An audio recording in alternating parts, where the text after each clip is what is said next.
Before we get started, I want to make a couple announcements.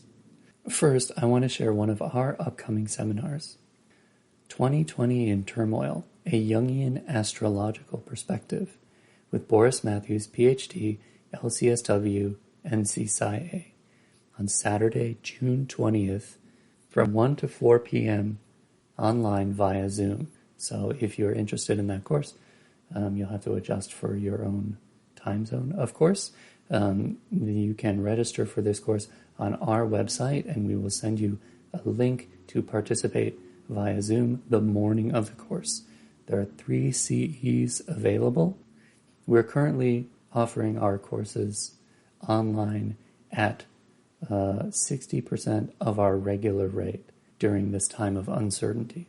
I also want to mention that the Salome Institute for Jungian Studies is having a couple of online salons with Kwame Scruggs, PhD, the title of the series being Life in the Shadow, Being Black in a Jungian World, and those are on June 27th and July 4th. And you can find more information about those courses at salomeinstitute.com, SALOME institute.com.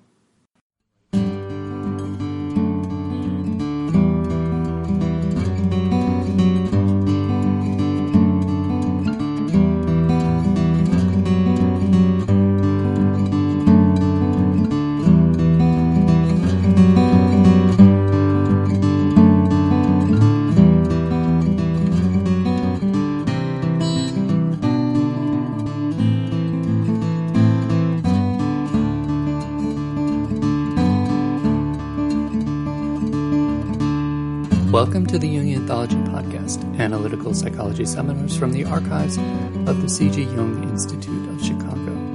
In the current context, it seems appropriate to share another full seminar, Racism and the Cultural Complex. Welcome to the United States of America, with Anita Mandley, LCPC, and Stephanie Fariss, JD, LCSW. From the seminar description, a recent article in the Huffington Post reads, "A white man guns down 9 black people in a church in South Carolina. The state's Confederate battle flag stays waving in the wind the next day. The white man is arrested. He is given a Kevlar jacket. Welcome to the United States of America in 2015. It is impossible to imagine how 350 years of slavery, segregation, and racism would not have monumental consequences for both white and black Americans. And yet, many want to believe that electing an African American president has changed all that. Events during the last year have turned that fantastical belief on its head, and now, more than ever, we must work to understand the insidious nature of racism. Depth psychology has an important role to play in this endeavor, especially as we begin to understand how shared historical and cultural trauma experiences lead to cultural complexes in groups and within the psyche of individuals. This course will explore the presence and power of historical and cultural traumas, how the legacy of these traumas impact the brains, bodies, and minds of individuals, and how the shared experience of trauma creates cultural complexes that structure emotional experience. More about the course, including learning objectives, recommended reading and viewing, and a link to the slides used in the talk are available in the show notes. Anita Mandley, MS LCPC, is a psychotherapist in Skokie at the Center for Contextual Change. The center is a group practice specializing in the treatment of trauma, violence, abuse, and neglect, working with both survivors and offenders. Ms. Mandley specializes in complex PTSD and dissociative disorders.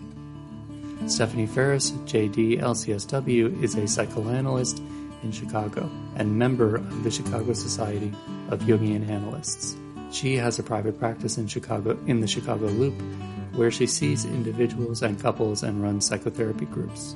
She has a special interest in the relevance of psychoanalytic thought to social issues such as addictions, race, organizational resilience, politics, and animal welfare.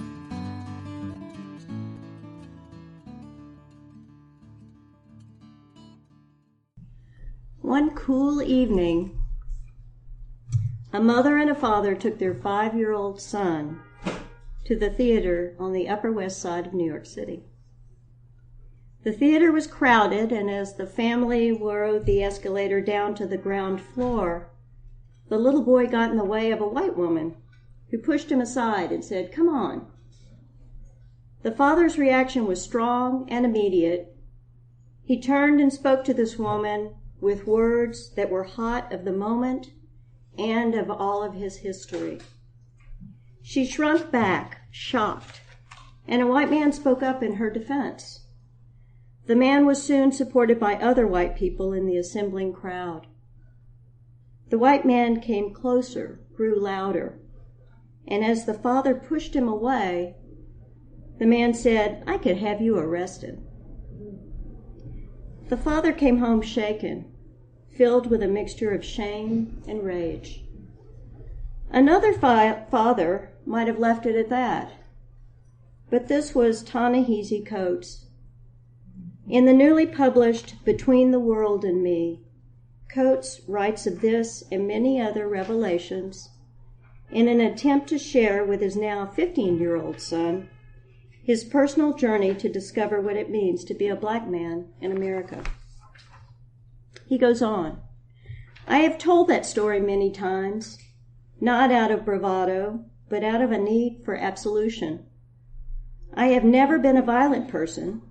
I've never felt the pride that is supposed to come with righteous self-defense and justified violence. But I had forgotten the rules. An error as dangerous on the Upper West Side of Manhattan as on the West Side of Baltimore. One must be without error here. Walk in a single file, work quietly, pack an extra number 2 pencil, make no mistakes. Had I informed this woman that when she pushed my son, she was acting according to a tradition that held black bodies as lesser, her response would likely have been, "And I'm not a racist." Or maybe not. But my experience in this world has been that the people who believe themselves to be white are obsessed with the politics of personal exoneration. And the word racist to them conjures, if not a tobacco-spitting oath, then something just as fantastic. There are no racists in America, or at least none that the people who need to be white know personally. In the era of mass lynching, it was so difficult to find who specifically served as the executioner that such deaths were often reported by the press as having happened, quote, "at the hands of persons unknown," end quote. And finally he says, "The mettle that it takes to look away from the horror of our prison system, from police forces transformed into armies, from the long war against the black body, is not forged overnight. This is the practiced habit of jabbing out one's eyes and forgetting the work of one's hands. To acknowledge these horrors means turning away from the brightly rendered version of our country as it has always declared itself, and turning toward something murkier and unknown. It is still too difficult for most Americans to do this, but that is your work. It must be, if only to preserve the sanctity of your mind." With this, Ta-Nehisi Coates invites his son and us to move beyond our tendency to live within a one-sided view of the world and confront what Jung called the shadow side of our personalities, the part of ourselves that we disavow, see as inferior, negative, worthless, primitive, and a part that can only be experienced through projection on another. Ta-Nehisi Coates' invitation reminds us that all is not lost, that there is much more to us than ego consciousness. But it means that we must move into those murkier, unknown places within. Today we'll explore how social forces and power relations in the psyche exist on multiple levels and can either limit us from becoming fully conscious or alternatively, allow us to develop greater consciousness. And so let us begin. We have a caveat here. We have a great deal of information to share with you today, and probably closer to 6 than 3 hours, but we're going to make adjustments as we go along so we can finish on time today. All right, so this is about racism and race. So what is race? What is racism? One of the most important takeaways from Ta-Nehisi's letter is how he redefines our notion of race. Citing history, he reminds us that race is a child of racism. It's not the other way around. He notes how white is as much a social construct as black, and that before white people were white, they had other identities that can refer to religion, culture, or country of origin. W.E.B. Du Bois spoke of this in the early part of the 20th century. In his essays on being black, and again in The Souls of White Folk, he tells us the discovery of personal whiteness among the world's peoples is a very modern thing, a 19th and 20th century matter indeed. The ancient world would have laughed at such a distinction. The Middle Ages regarded skin color with mild curiosity. And even up into the 18th century, we ignored color, and race even more than birth. Today we have changed all that, and the world, in a sudden emotional conversion, has discovered that it is white, and by that token, wonderful. The term race was introduced into English in the 16th century and was defined as a small number of groups of human beings based on lineage and based partly on common descent. But it was used to mean a nation or a tribe or an ethnic group. Classical civilizations placed value on familial and tribal affiliations rather than physical characteristics when referring to a person's race. References to different physical characteristics were considered by classical thinkers like Hippocrates and Aristotle as being determined primarily by the climate and geography.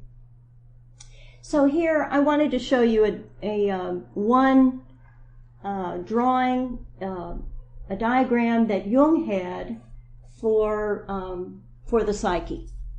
And what he shows here is, if you can see, these are like individual people, right? Okay, you have the one person.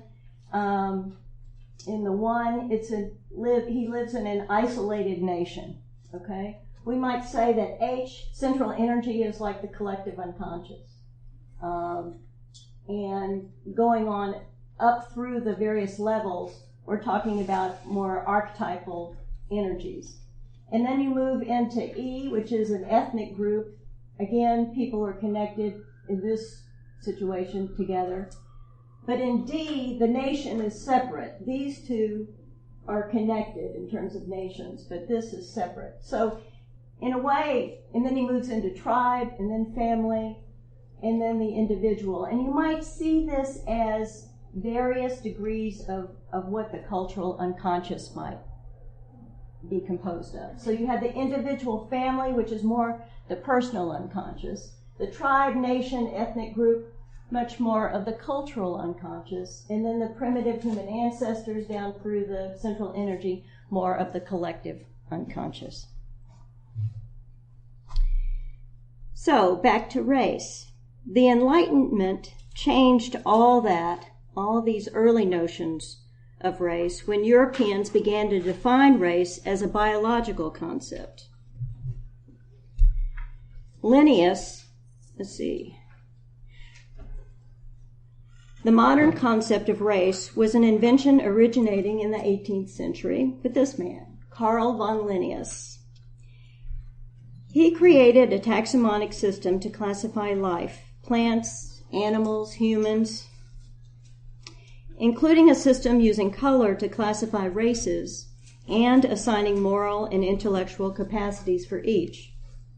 So he described described Homo americanus as reddish, caloric, obstinate, contented. What happened there? I knew that was going to happen. There we go. And regulated by custom. Homo europaeus as white, fickle, sanguine, blue-eyed, gentle, and governed by laws. Guess what? Von Linnaeus was European. Homo asiaticus as sallow, grave, dignified, avaricious, and ruled by opinions. And Homo afer as black, phlegmatic, cunning, lazy, lustful, careless, and governed by caprice. Others in the 18th century built on this notion, concocted by Linnaeus, to prove the superiority of whites to blacks.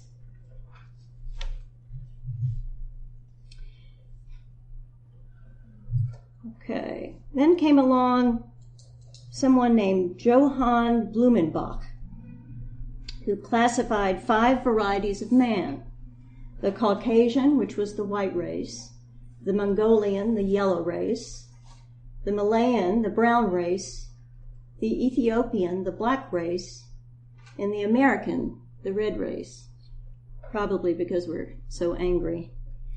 And then, do you know where the term Caucasian came from? Yes, the Caucasus Mountains. Blumenbach believed Caucasians to be the first race on Earth and took the name from Mount Caucasus, a mountain he believed cradled the most beautiful race, Georgia, at the Russian border. It's right down here.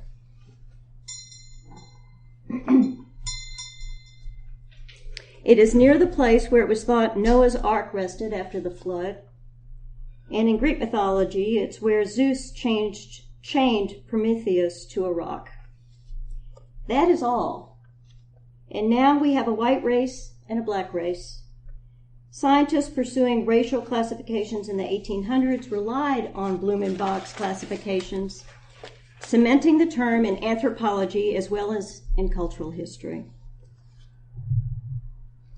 We know, of course, about efforts in the United States to prove white superiority to blacks. Listen to where this went at the Constitutional Convention of 1787. The federal Constitution decides with great propriety on the case of our slaves when it views them in the mixed character of persons and property. This is, in fact, their true character. That was James Madison, who argued that slaves should be considered property for tax purposes and individuals for determining a state's population. The solution to this dilemma was the 3/5 compromise. 3/5 of a slave population was counted toward a state's total population, such that blacks then became 3/5 of a human being. I was sharing some of this with a friend this past week, and he reminded me about Othello. I was telling him that, race was a pretty modern invention. And he said, but Shakespeare wrote about the Black Moor. And I said, yes, but he wrote about the Black Moor. He didn't write about the black. And then I thought, I don't know enough about the Moors. I need to do some investigating. So I did a little research on the Moors, who were Muslim, since obviously I didn't remember or never thoroughly learned about them, and this is what I found. The African Moors' occupation of Spain began in 711 AD and lasted for 1,800 years through up till 1492, when actually they did accompany Spanish explorers who discovered America. They accompanied Columbus, but of course we didn't hear about them. In that time, they introduced advances in mathematics, astronomy, chemistry, physics, medicine, hydraulic engineering, geography, aviation, philosophy, art, agriculture, including intimate knowledge of irrigation. This is this guy who actually created an airplane. Why does this keep happening? He wasn't able to land it well, but he did get it up in the air. They brought universal education to Spain, while in Christian Europe, 99% of the population was illiterate, including many of the kings. Moorish Spain had 17 great universities, while Europe had 2, one in Paris and one in Oxford. It was the Moorish system of education that seeded the European Renaissance. Who knew? By the 10th and 11th century, Al-Andalus, which was Moorish Spain, had more than 70 public libraries when there were none in Europe. They introduced paper. This is one of the first pieces of paper. Arabic numerals. New crops such as citrus fruits, dates, ginger, sugarcane, cotton, silk, and rice. They advanced fashion and hygiene, inventing deodorant, toothpaste, shampoo, and starting a vogue by changing clothes according to the weather and the seasons. They introduced the use of crystal as a container for drinks and initiated the 3-course meal. Have any of you been to Cordoba? Any chance? It is if you ever go, please go see this mosque. It is unbelievable. The Moors brought the compass from China and other new knowledge from China, India, and Arabia to Europe. And long before there were castles in Europe, Moorish rulers lived in extravagant palaces and built other architectural wonders of the world, such as this one, the Great Mosque of Cordoba. Let's see this is the part of the inside. I don't know if you can see it. It's just, it's spectacular. Now this mosque is located in Cordoba, which was the capital of Al-Andalus. And Cordoba rivaled Baghdad and Constantinople as one of the most important cities in the world. It boasted a population of 500,000 in the 10th century, had street lighting, 50 hospitals with running water, 300 public baths, and 500 mosques.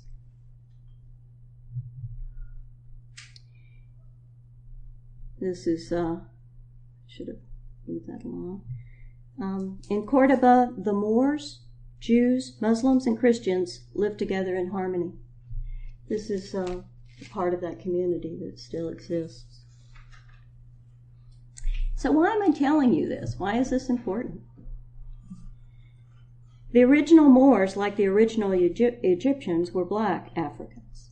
They had what was described as dark skin and woolly hair, and today would be deemed members of the black race.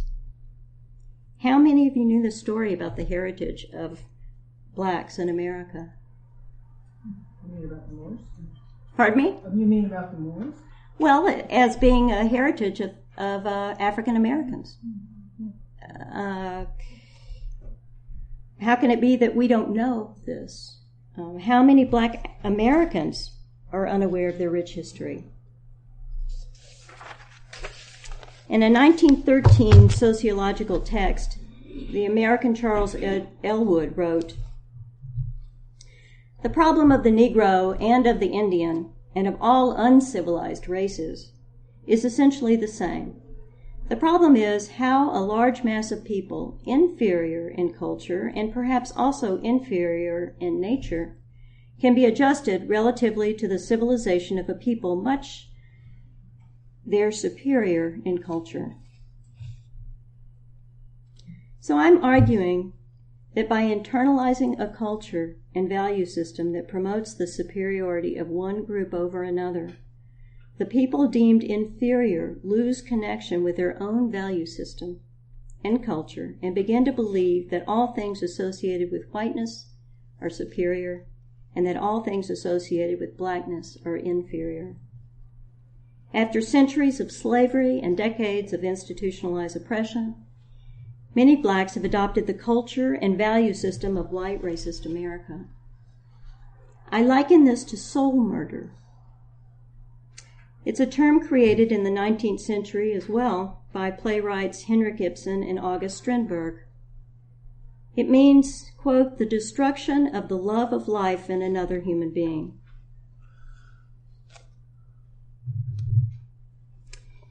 In Leonard Shengold's Soul Murder Revisited, Thoughts About Therapy, Hate, Love, and Memory, he equates the destructive effects of child abuse with that of soul murder, and how through projective identification, the person who is abused frequently takes on the guilt of the crime, which the abuser may or may not have felt. I'm not saying African Americans are children who've been abused, but when somebody has undergone abuse or trauma that's so systemic, the result is the same. The guilt accompanied by a need for punishment leads to an identification with the aggressor and feeling, and sometimes acting on sadistic and vengeful impulses. The compulsion to repeat traumatic events results in passing down the abuse from one generation to the next. To summarize, the culture of the United States internalized the classification system of European theorists and continued the effort to prove whites were superior to blacks. Slavery supported a white ethnocentric model based on a belief in colorism, legally supporting that a person of color was a slave. Racism is not the same as prejudice. It is the belief that people differ along biological and genetic lines, and that one's group is superior to another. This belief is coupled with the power to negatively affect the lives of those deemed inferior. Racism, therefore, solidified in our cultural unconscious here in America a concept of race that denigrated Black Americans.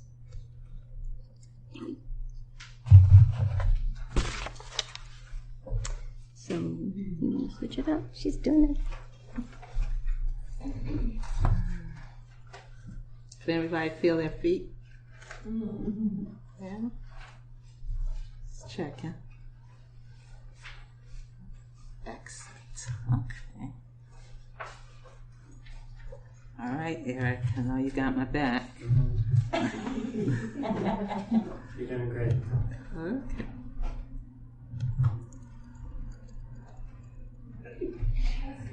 Okay, so I do a fair amount of trainings on cultural and historical trauma. And I generally like to begin by explaining what it is, not because I think people don't know what it is, but just sort of to kind of have a common language or to understand the lens through which I see historical and cultural trauma.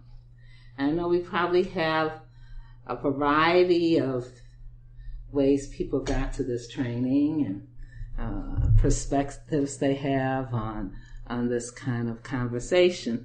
So maybe just coming to some kind of common place might be helpful. So just some basic assumptions about historical trauma. That it is, a mass trauma deliberately. It's interesting. And systematically inflicted upon a target group by a subjugating dominant group. That the trauma continues over an extended period of time. That people within that community have a universal experience of being traumatized and having experienced trauma. And that one of the major impacts, some of the major impact of this is that it derails the natural course and results in physical, psychological, social, and economic disparities across generations.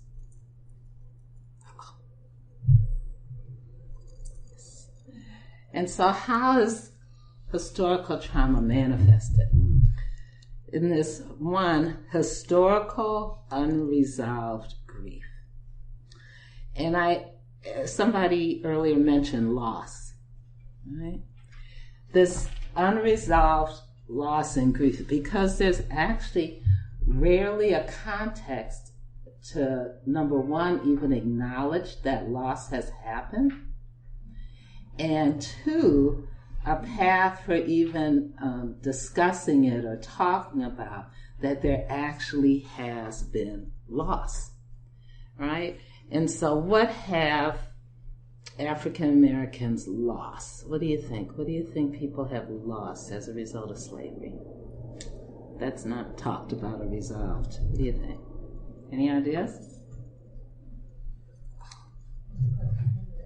Okay, thanks, Stephanie.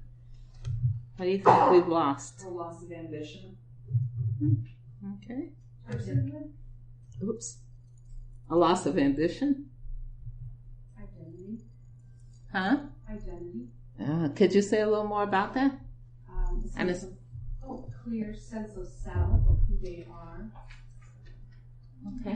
Where they came from as a family group, as a historical, you have the Genesis and you have so-and-so beget so-and-so and so-and-so, and you got the whole line of a community.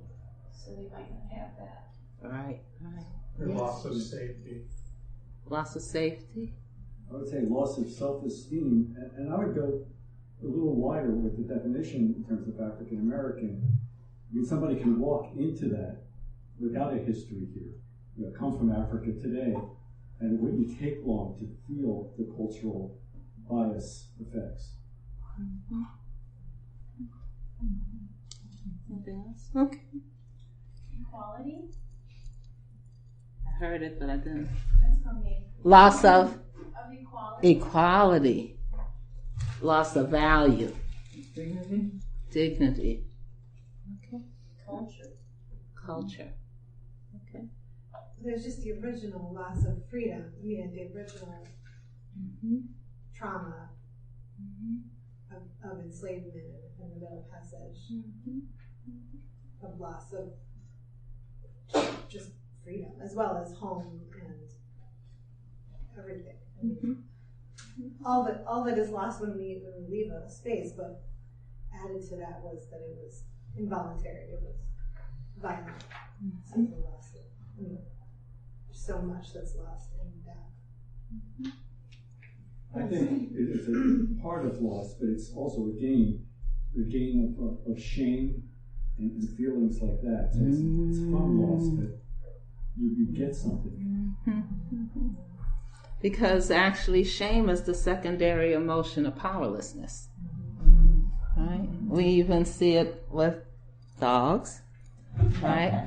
When they come in contact with a dog that's more alpha or they perceive as dangerous, what do? They bend their head to a position of submission. That's the position of shame. Quite right. Yeah, somebody in the back. I was hope. The loss of hope. Loss of hope. Loss of personhood. Loss of personhood. Yeah, only 3/5. Yeah. Measure with a measuring cup. Yeah. Okay. And then disenfranchised grief. Any ideas what that means? What that's about? It's belonging. Yeah, ownership. Yeah, having some ownership and belonging. Yeah. Somebody else said, you had your hand up? I was going to say ownership, and even the ownership of the grief that you're experiencing. Exactly. Yeah. Somehow there was, you have maybe rituals or ceremonies around death or whatever, but when you can't have a conversation or you're not allowed to acknowledge it, right? Because a part of what the narrative is almost like it didn't happen and it wasn't that bad. Right. And Black people ought to be glad, ought to appreciate that they were brought over here because now they have a better life. Yeah.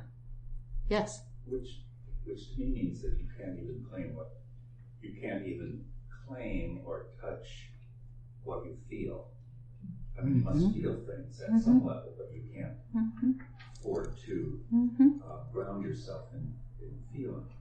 That's why it has to be disenfranchised. Yeah. Exactly right. And then this internalized oppression, which is an interesting concept, kind of manifests in a variety of ways, even psychologically, in a psychological way, and in the narratives that we tell each other, that somehow, and this is an interesting thing that I've found across cultures, that somehow people of a darker hue have more value, right? Of a darker hue. Even within a brown race or a black race itself, still the lighter you are within that spectrum, the more value you have. So that's one way. But then also, it's an interesting kind of thing. When it comes to the internalized oppression, and you think about power, and how probably the thing that is hardest to tolerate and most traumatic is being powerless and immobilized, right? And so if there's no place to act out our natural aggressive tendencies, or not self-protective and aggressive impulses, that's what I meant, impulses, then at least we can do it to ourselves. And in some way, that gives us power, right? We don't have to wait for it to be done by somebody else. You can do it to yourself. So that's an interesting kind of way of looking at it. And then, a lot of times people will say, especially in work with children, underprivileged children or disenfranchised children, and they'll notice how strict and stern the mothers are, right? And so why was that? So we can think about how that probably came about. Probably came about from slavery, because if the children misbehaved, what was going to happen? They might get sold. They might be beaten with whips. They might be killed, right? So how would a mother protect a child? Punish them first, and punish them strongly enough so that the master and the overseer could see that it was taken care of, and then they wouldn't do it. Right? So it's sort of a tradition of, how do we have power, but yet it's really sort of this internalized oppression. Am I making sense? Is this? Yeah. Okay. All right. Okay. So you think about, in Africa, a lot of times people will say, well, Africans had slaves. And they did. I have a first-person account of a slave written, and was born in 1795. And he was captured from eastern Nigeria when he was about between 10 and 12, from what I can tell. And this is how he describes his experience with slavery in Africa. He says, how different was their condition from that of the slaves in the West Indies. With us, they do no more work than other members of the community, than even their master. Their food, clothing, and lodging were nearly the same as theirs, except that they were not permitted to eat with those who were freeborn. And there was scarcely any other difference between them than a superior degree of importance which the head of a family possesses in our state. So there's probably a lot of difference between this experience of slavery and the experience of slavery in the Western Hemisphere, or maybe even in Europe, right? The children played together. Everybody shared a common language. There was a common religion. Often the slavery came to an end after a certain period of time. They were respected as people. They were allowed to marry. They were allowed to participate in dance and music and culture. Right? It's a very different experience. And so this concept of post-traumatic slave syndrome, is it warm in here? It's okay, because sometimes I have my own private summer, so I just have to check what's going on in here. Yeah. So post-traumatic slave syndrome is a concept pretty analogous to post-traumatic stress disorders, but describes specifically the impact of slavery and its manifestations in present day. And it's African Americans sustain psychological and emotional injury as a direct result of slavery and continue to be injured by traumas caused by the larger society's policies of inequality, racism, and oppression. A less severe form of violence and abuse continued after slavery, officially ending with peonage, black codes, convict leasing,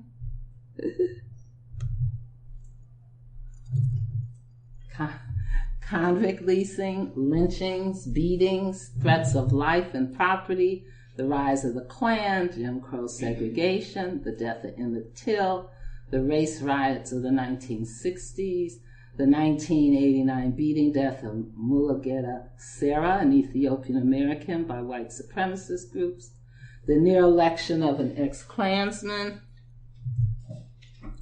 to governor of the state of Louisiana, the 1992 beating of Rodney King, the 1999 dragging death of James Byrd in Jasper, Texas, by 4 white youth, the police shooting death of Amadou Diallo in 1999, the 2002 police beating of 16-year-old Donovan Jackson Chavis, a special education hearing impaired youth.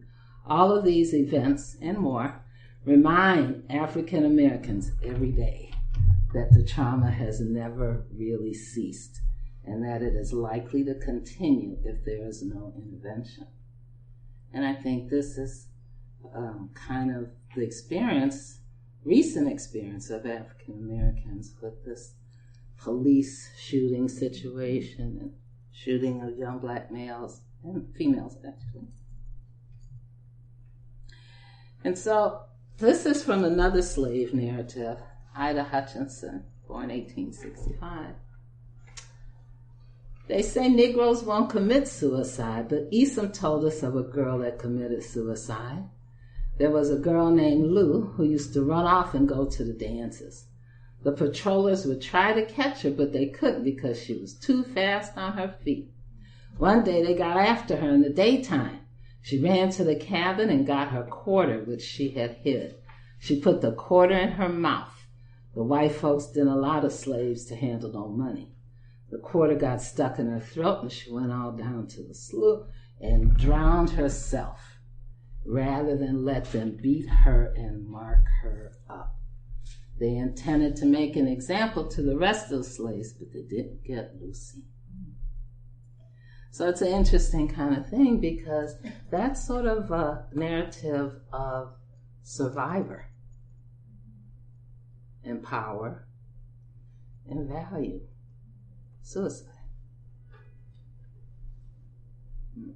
So you think about how suicide happens in 2015. Does it happen in gang wars? Does it happen through police side, I guess is the term they use, doing something that will guarantee that you do get shot? Mm-hmm. So it's an interesting construct to think of suicide as power, suicide as value, taking your power back. And I was talking to Stephanie and I was telling her, spoken, especially in the 60s, used to have a fair amount of contact with, had several African professors in college in late 60s, early 70s. And they would eventually bring up the fact that the African Americans were the ones who didn't have enough courage to kill themselves, to jump off the ships. So they sort of kind of looked a little down on African Americans, the Africans, because we're the descendants of slaves that didn't have enough courage to kill themselves. And something to ponder. There's, I think though, within that last quote, there may be not only blackness, but gender as well, because women also, sometimes the only power they may have, and I only know this from my research I did with the law refugees, a woman committed suicide as her way of having power over the family. So it's a good point. It's a gender issue. It could also be gender issue. Great point. So, speaking even on a neurobiological level, when people experience trauma and abuse, they have changes in the way the brain works that's going to determine how they deal with stress. And this could be one way where people who have been abused are at more risk of suicide. Okay. All right. Okay. All right. Is there something I can do so that it doesn't do that? We'll look at it during the break. Okay. Thank you, Ben. Thank you. Okay. All right. Could you go back just so I could get the source of that? Thank you. Mm-hmm.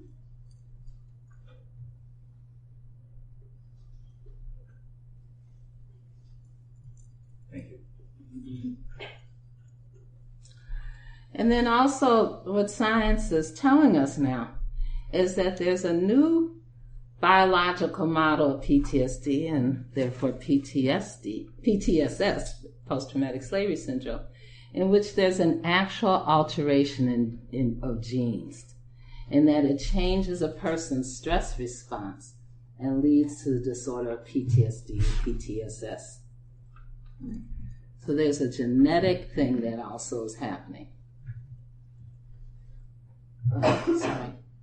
African Americans have a long multi-generational history of nutritional deprivation, excessive workloads, and poor health due to years of slavery and the post-slavery period of economic hardship. The intrauterine environment experienced by one generation can influence the intrauterine environment that she creates for her offspring, in theory helping perpetuate certain biological and metabolic states, albeit in a fading fashion across multiple matrilineal generations. So if you think about how traumatic stress impacts the immune system, impacts the development of the brain, while the limbic system is overdeveloped and the cortical structures are underdeveloped, when you think about what it does to metabolism, when you think about the fact that the slaves who survived the Middle Passage were the ones that retained sodium and salt and didn't need as much water, right? And then you think about prevalence of high blood pressure in African Americans. They were the ones who had slow metabolisms, right? So that they didn't have to be fed much and could still survive. So you think about, prevalence of obesity in African American community. What started out as strengths and resources and resiliencies, in this context now, vulnerabilities. Not only vulnerabilities, but vulnerability in terms of how people are viewed, right? So you see somebody, I don't know if anybody saw the movie Precious. You see an African American female about the size of Precious. Do you think, wonder why she's not handling that weight? Or do you think, post-traumatic slavery syndrome? Because it has a difference, too, in the way we assign responsibility and perhaps even blame. Where does it lie? What's the shame? Right. And then this, again, concept of internalized oppression is when a member of an oppressed group believes and acts out the stereotypes created about their group. Any idea why that could happen? Why would someone act out the stereotypes that have been created? Any thoughts about that? Well, one thing is it assures them of a spot, right? Someone mentioned belonging earlier, right? It's probably a way to belong is be who people say you are, right? If you're not who people say you are, you're going to be in danger. You're going to be in trouble. Yes? It's their survival. You have to adapt to the group for your own survival. Right. Could there be also, though, playing with that, knowing, I mean, usually a minority group knows more about the majority group than versus vice versa, so there may be bicultural issues involved here. Yeah, They can play on the system, but with their own group, they can be who they want to be. So it's an interesting thing you mention it, because when I do this training, sometimes I have people do an experiment with this model developed by Pamela Hayes. I don't know if anybody's heard of it. It's called the addressing model, and it's a way of assessing for culture. And so a couple of things are really interesting, but when people identify ethnicity or culture, right, they usually say, oh, German Irish, or one or two things or whatever. So at the end, I do my own for the participants, and I said, I live in 3 worlds. So I live in a greater American world, culture, that's my culture. I live within an African American culture. And then within an African American culture, my family is originally from New Orleans, so I live within a New Orleanian culture, which is even different than the larger African American culture. We talk differently. When I was little, people spoke Creole, right? And that was like a long time ago. But so it was a different language. We ate different foods. We had different rituals, things like that. So the thing about being multicultural is actually true. And I'm guessing people in the larger American culture, and maybe even with being a New Orleanian, there's a larger New Orleanian culture, right? And then a African American New Orleanian culture. Then within the African American New Orleanian culture, there's a Black culture and a Creole culture. So all these layers, right, exist. And you're right, I'm guessing that people in the larger American culture don't know that much about a Creole New Orleanian culture or Black New Orleanian culture. So, yeah, great point. I keep thinking you're raising your hand. Well, I was. But Oh. I was thinking that too, and talking about, a way to belong and survival, but also thinking about the effects of having your identity and yourself erased and the void that leaves for something powerful, a majority culture or the value system to take its place in around the unconscious. Great point. Oh, that's mine for right now. Is that it? Yeah, that's mine for right now. I'll pick up later. Anita and Stephanie, would this be a good time for a break? Because we're about to. Sure, we can do it now. Yeah. Okay.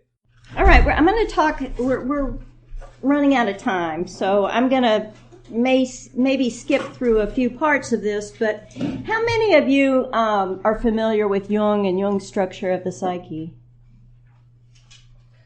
Not too many. Okay. All right. Well, I will go over this then. Is this 17? Yes. Okay. Jung was very, very interested in the collective. I mean, that's his main idea, and also extremely into studying the differences and similarities between groups of people and their cultures.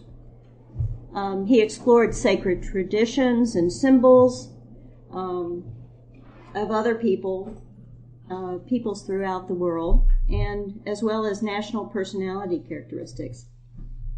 In many ways, he was attuned to the cultural unconscious, but he never named it. this was left to a Jungian analyst to flesh out the role that culture plays in our psychic makeup. So somewhere between the personal unconscious that originated with Freud and the collective unconscious that is associated with Jung is what Jungian analyst Joseph Henderson postulated as the cultural unconscious.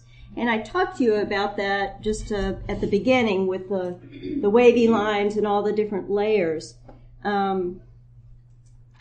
So you can see that the bottom sort of layer at the bottom into the depths of everything is what Jung considered the collective unconscious. But how those archetypal images are often experienced in the world are colored and fleshed out and clothed in cultural imagery. Okay.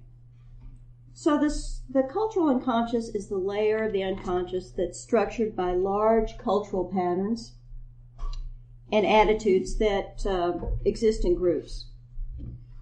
Jung believed in the reality of the psyche, meaning that elements in the personal, cultural, and collective unconscious are just as real as ego consciousness, what we normally consider to be reality, even though they're experienced initially as shadow. Okay, before I say very much more about shadow projections, I thought I would just make sure everybody understands what projections are in general. The idea is that we are so sure that somebody else is acting or behaving a certain way that resonates with something historically that's happened in our lives. And we're just so sure that's the case. And here Dr. Froelich is suggesting that the anxiety is and all the projections aren't real and just they're real, but they're something to be evaluated. They're shadow projections. And I want to say, just acknowledge that Harry Wilmer, who was my original Jungian analyst, drew this and many more images to try to convey various concepts in analytical psychology that are sometimes difficult to understand. He doesn't have the cultural unconscious listed here, but you get the idea that there's the ego has a perception, the personal unconscious and the cultural unconscious project something on that person that's hated, and that at the core of that is an archetypal shadow, which makes it much more painful and difficult for us to manage the feelings that come up when it's connected at such a deep level of our psyche. So in Jungian parlance, what we experience as shadow are intense, irrational projections of unconscious and undeveloped parts of ourselves that we tend to project onto other individuals and groups.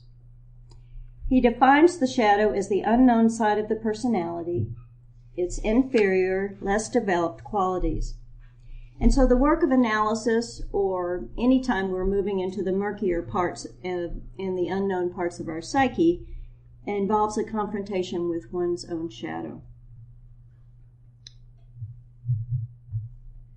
In Flannery O'Connor's brilliant short story, Everything That Rises Must Converge, a recent college graduate named Julian escorts his mother to her weekly class at the YMCA via the city bus. Julian views himself as intellectually superior and enlightened about race and social equality, and continually attempts to distinguish himself from his mother, who he sees as backward and bigoted.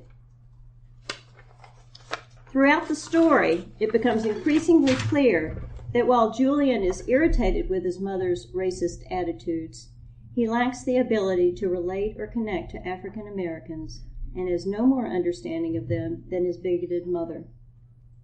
Moreover, his attempt to connect with them is made primarily to make a point to his mother, rather than to have any compassion for them as a people. We would say that Julian's mother is a shadow figure, and that both he and his mother share a cultural unconscious.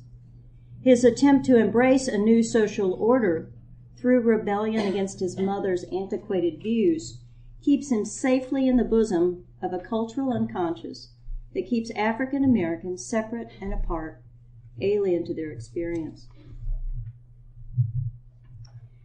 Other Jungian analysts have expanded the concept of the cultural unconscious and applied Jung's concept of complex theory to the cultural level of the psyche, introducing the concept of the cultural complex. The cultural complex functions like a personal complex, meaning it leads to unconscious, feeling-tone trains of thought that tend to possess and stand in for the ego, blocking its ability to reflect on different ways of thinking or feeling. Cultural complexes often originate with a traumatic experience that's shared by an entire cultural group. So today we're talking about slavery and systemic and institutionalized racism. These shared trauma experiences lead to shared cultural complexes of the group as a whole, as well as within the psyches of individual group members. Unbeknownst to us, cultural complexes structure our emotional experience and can distort our reality, coloring it to fit an earlier experience or trauma. So that when a complex is constellated, a person may feel possessed by a strong force that cannot be willed away. A cultural complex collects experience that confirms a group's historical point of view and provides a simplistic certainty about the group's place in the world, in the face of otherwise conflicting evidence. So I was reflecting on the history of white Americans who immigrated to this continent. We kind of started off with our discussion about them.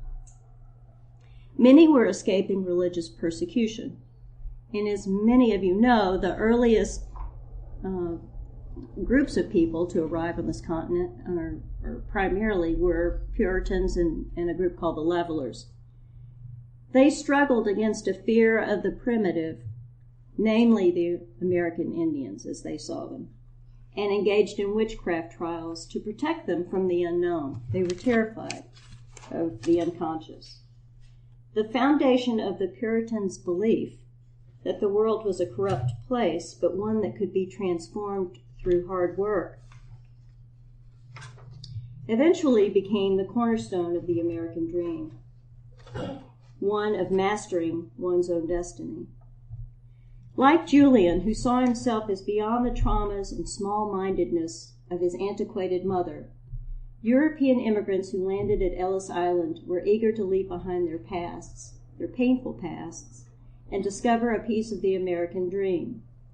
Having experienced their own historical collective trauma in their home country and fearing the unknown, they functioned out of a cultural complex, one that promoted a binary worldview, conscious versus unconscious, outside versus inside, us against them, superior versus inferior. Now, I'm telling you all this because very often we're all, I'm preaching to the choir about racism, right? We all are here for a reason because we want to understand it.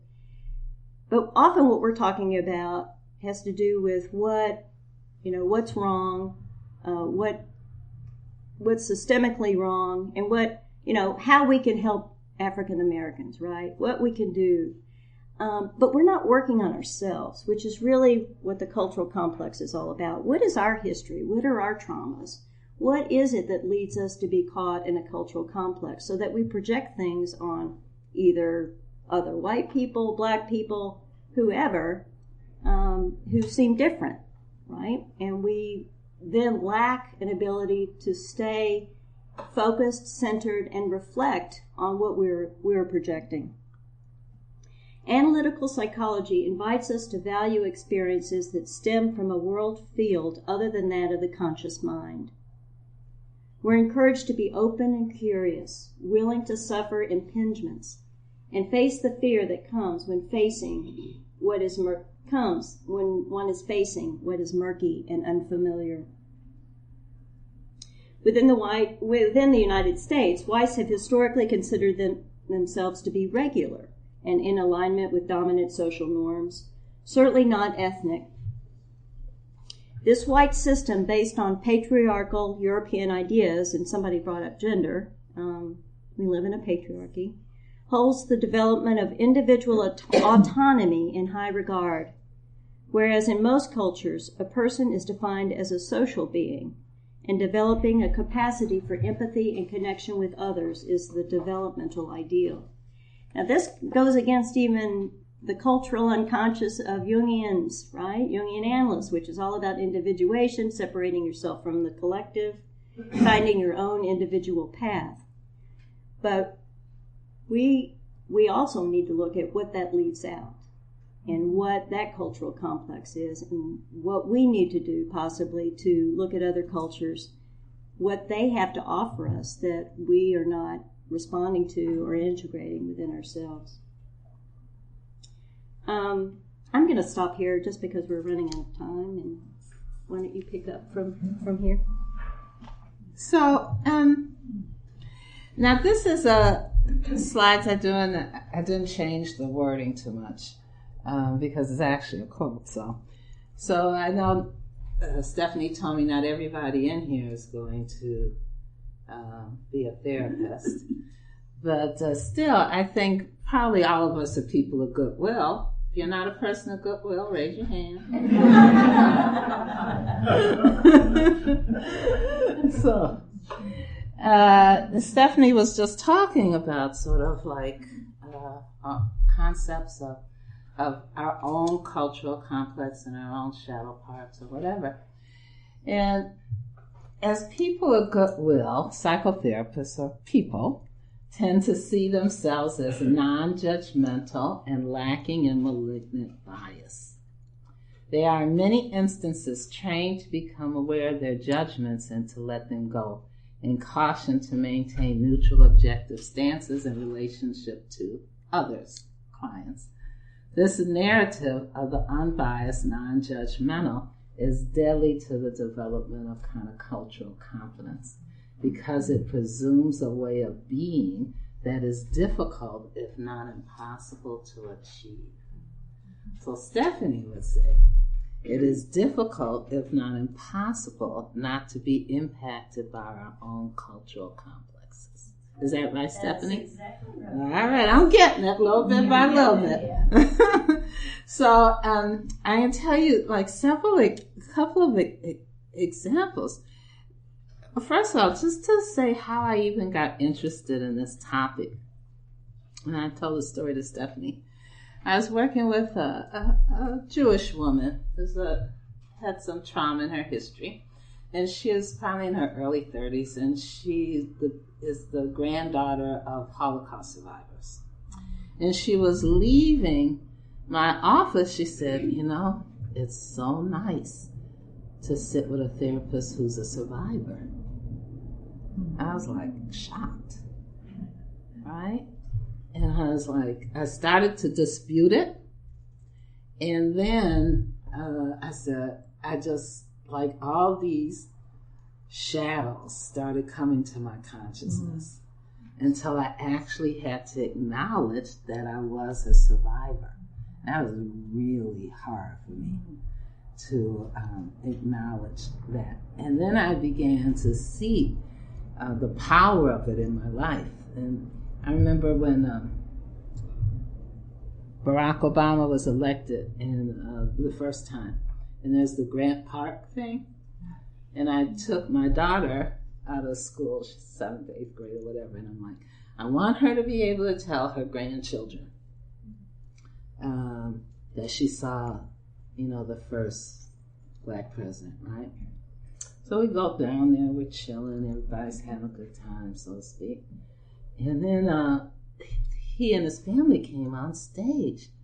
And it was only at that moment that I realized the real reason I was there, which was I wanted to make sure he was still alive. Mm-hmm. And the first thought that came in my head when they walked on the stage was, they didn't kill him. Right? Because my shadow part says, once you go beyond a certain place, if you get out of your spot, if you get off your spot, they're going to have to kill you. And so I was sure that he was not going to come out, right? But I didn't know that was why I was there, right?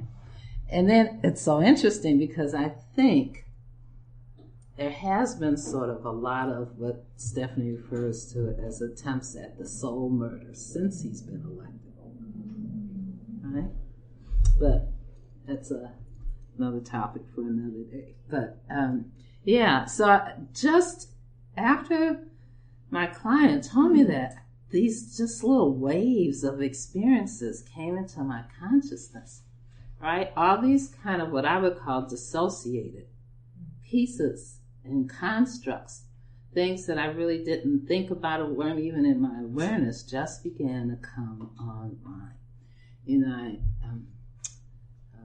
it was mentioned that I've been studying somatic experiencing, Peter Levine's somatic treatment for trauma. And we worked on this prenatal perinatal thing. There's this technique about this. And my thing I worked on was being able to emerge, right? And I initially thought it was about sort of my own birth story, which was that my mother was watching the World Series with Jackie Robinson and she wouldn't go to the hospital. And so I couldn't come out until after the game was over. So I thought that was the emerge story. But since I've worked on it, I'm like so aware of all the places where I think I am not allowed to emerge. You know, so even doing this at the CG Young Institute is actually for me emerging. You know, kind of getting off my spot. I know it might sound weird, Steve, but it's actually an exercise in emerging to me. So it's an interesting kind of thing. One of the reasons I really love my practice, the owner of my practice, I was so institutionalized, and I said, I don't know how much I should charge for my fee. How much should I charge? And she looked at me, she was a Jewish woman, Mary Jo Bear. She goes, what's it like to ask a white woman how much you're worth? And no one had ever said anything like that to me before. It was just curious. She was just like, but I thought, at least she thought of it and she asked it, and there's not that many places where that's going to happen. And I took it for granted that she was going to tell me how much my time was worth. Yeah. So that's, I think, getting at sort of the shadow pieces that are sort of have been outside of my awareness, that since that woman said that about me being a survivor, has begun to come back online. Is that making sense? And so, you know, another thing, just in terms of shadow pieces. So in August of 2011, I was diagnosed with stage 3 breast cancer. I'm cancer-free now, but thank you very much. But ever since after the chemo and stuff, my hair is not normal. So it's a very weird thing. And I'll tell you kind of, Stephanie's looking at me. One, it no longer gets nappy. Now, most people would think, oh, what's the big deal? But my nappy hair was part of my identity, and I didn't quite know who I was without it. My hair is straight now. Not only that, it's thin, right? It hasn't grown all the way back in. And I remember, and I was I'm still am a little traumatized, and you would think, Anita, you're cancer-free. They tell you there's less than a 5% chance that it'll come back. You should be really appreciative. Why are you traumatized about something as minor as hair? But can you guess why, as an African American woman would get traumatized around hair? Yeah. And what came online is this memory. I must have been 5 years old, and I used to have like very long, very thick hair when I was younger. And my Aunt Mildred said, you better not ever cut your hair because that's the only thing you have going for you because you're so dark. She's Creole.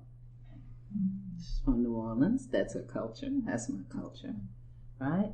So the fact that my hair doesn't really grow too much anymore, that it's very, very thin, means I don't have the same value, right? I think that's a cultural complex, right, Stephanie? Yeah. So I was just going to talk a little bit about this. I was telling Stephanie about this, and she thought she was very curious about it. My grandmother had a cousin named Verna, and her cousin passed for white. And she married a fairly wealthy white man, right? And my grandmother went to work for her as the maid, which might sound weird, right? But that meant she had access to privilege, my grandmother. So her cousin, at a time like in the 40s, was able to help my grandmother put her children through college, which was sort of a lot of power. She gave her the extra crystal and all this fancy stuff that she didn't want. She gave them all clothes, all these. So my grandmother appreciated her so much, she named my mother after her, actually. They were so close, right? But just this concept that, in those layers of culture that I exist within, probably in the greater American culture, maybe in the greater African American culture, maybe in the New Orleanian African American culture, passing is like, how dare you, deny who you are, whatever. But in the Creole, New Orleanian culture, it means it's a way of having power, value, and connection and control over your life, which is sort of the antidote to the trauma, the counterweight to the trauma. So I just wanted to touch on that just a little bit. Okay, thank you. All right, now we're going to blow you away, unfortunately, in a not fun way. Let's see, I'm going to exit that show. There we go. Barren, strange fruit,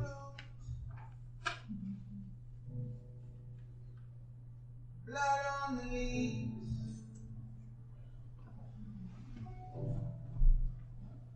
and blood at the roots.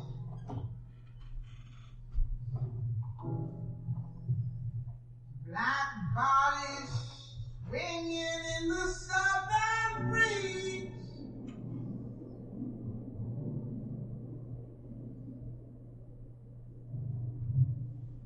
Strange fruit hanging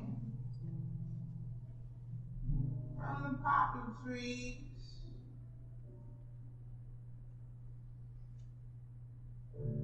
Pastoral scene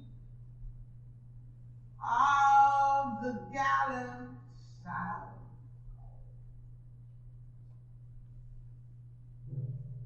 Them big bulging eyes and the twisted mouth.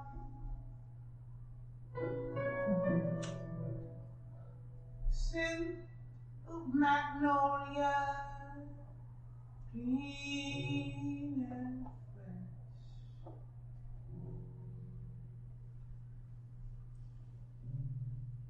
Then the sudden smell of burning flesh.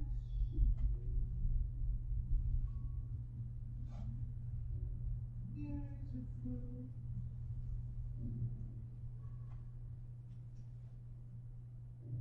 The crows black.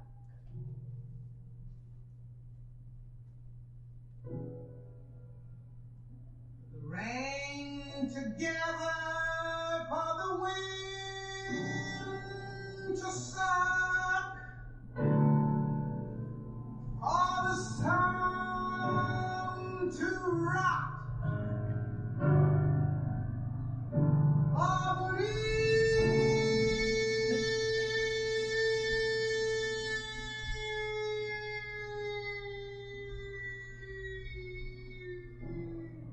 to drop.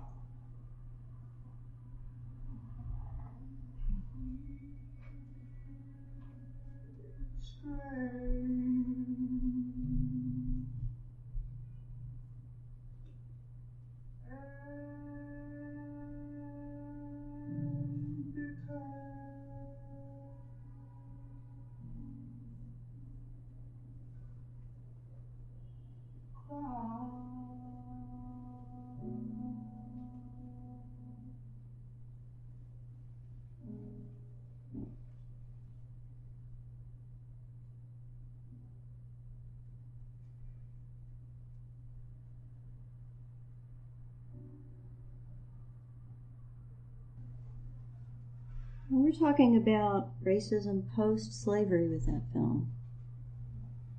And we talk about slaves, and when we talk about what's happened to African Americans, we really focus on that.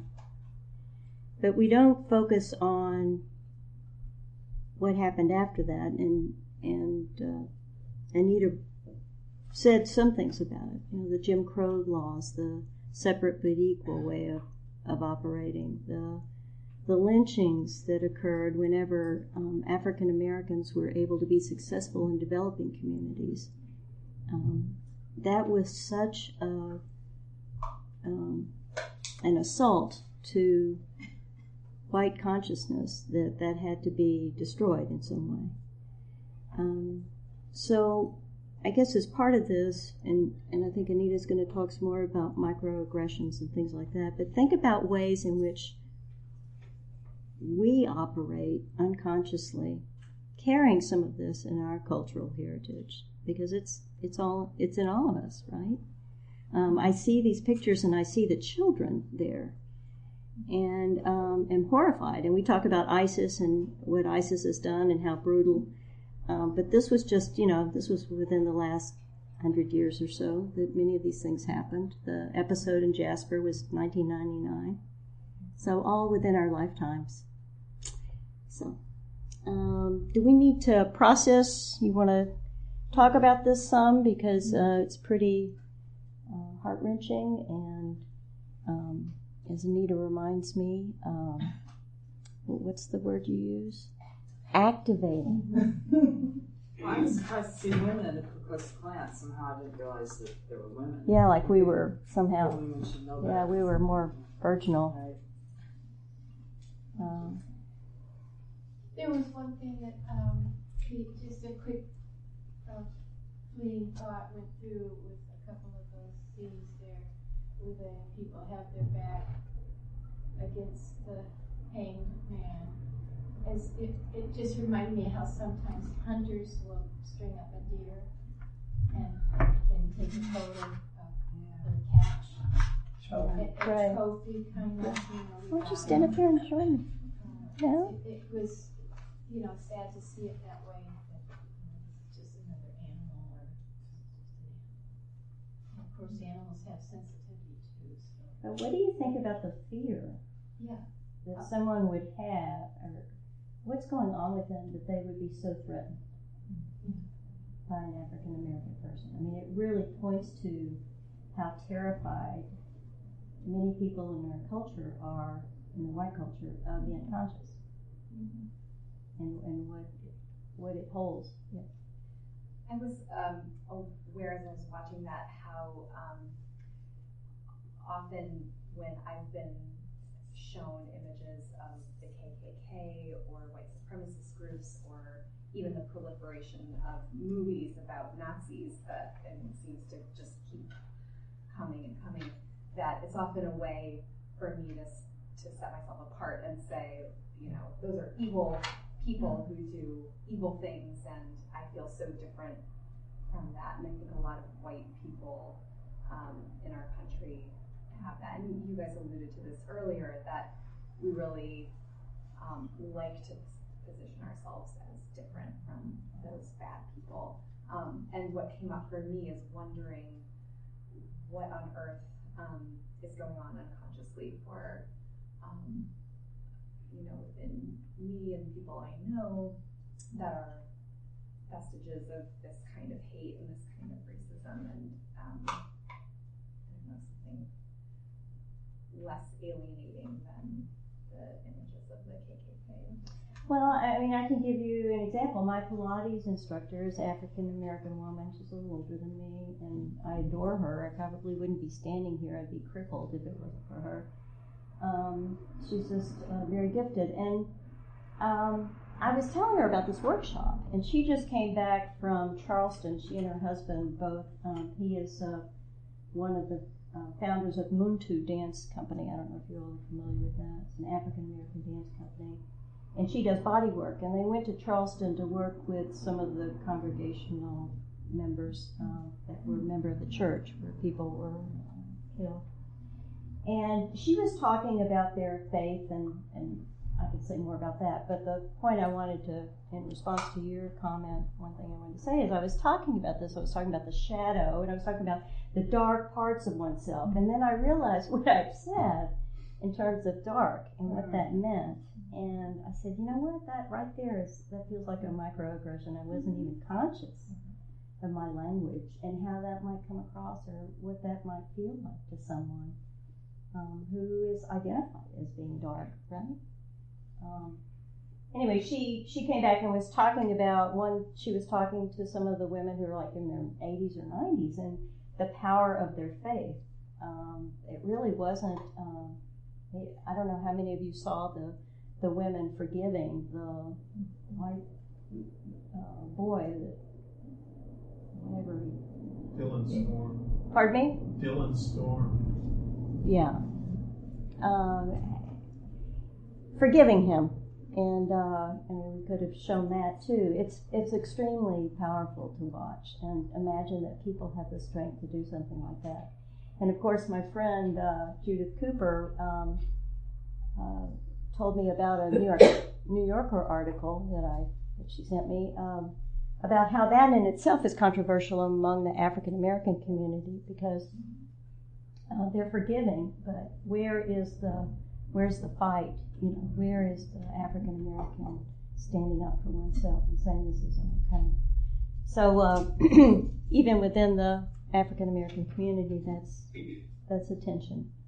But for us to really see how in subtle ways we're carrying this legacy in terms of our cultural unconscious, it's really important. Yeah. I think that also mentioned, Stephanie, that in the context of what was mentioned earlier, the American dream. Yes. That when you look at that video and then you consider, land of opportunity, home of the free, land of the, yeah. Home of the brave. Home of the brave, land of the free. Land of the free. There you go. Yeah. It loses its meaning. Yeah. Well, the sense that there's winners and losers. That in order for some people to feel like it's the land of the free and the home of the brave, like it felt like those people standing there were proudly like, oh yeah, land of the free, home of the brave, thanks to us keeping it safe or whatever their way of understanding it was. Of that, in order for us to have what we need to destroy the other. Eric? I hope I'm not wrong with this, but I think the song Strange Fruit was written by the son of Ethel and Julius Rosenberg. And his parents, in his view, were lynched because of being other. And so, very empathetic song. I could be wrong, but I think it was. In 1976, and I remember it distinctly because I was pregnant, I was driving down to the Smokies and passed in Knoxville, Tennessee, a Baptist church that had a marquee outside of it. And the marquee read, God created the races different. White, holy, Jew devil, black beast. And I thought and thought how it would be to have that as a part of your daily life, to drive by that declaration. And I think so much of what we're talking about has to do with control, with maintaining power. And that's the institutional part of all of this. And it's really important to acknowledge it, that the Second Amendment only says that state militias are, an important part of things, because the state militias were organized to enforce slavery. And they were organized groups of white gun owners who would make sure that slaves didn't escape. And then you get the whole thing, which I'm sure you all read about, in the housing policy, federal housing policy after World War II, where the Democrats, they wanted to have a housing program, housing subsidies, but to get the law passed, the Democrats had to let the Southern Republicans or whoever it was dictate that would be segregated housing. And so for a generation, the federal government only subsidized segregated housing, which let white working class people develop some equity and black people not have any equity. And that is all institutional, and it's all about control. And psychologically, but out there socially as well. Thanks, Renda. Did you want to take it from here? So I just had another little shadow come on board. So I have to tell you the truth. This is my acknowledgement, and I usually don't make acknowledgements after noon. I'm going to make an exception because I really like you guys.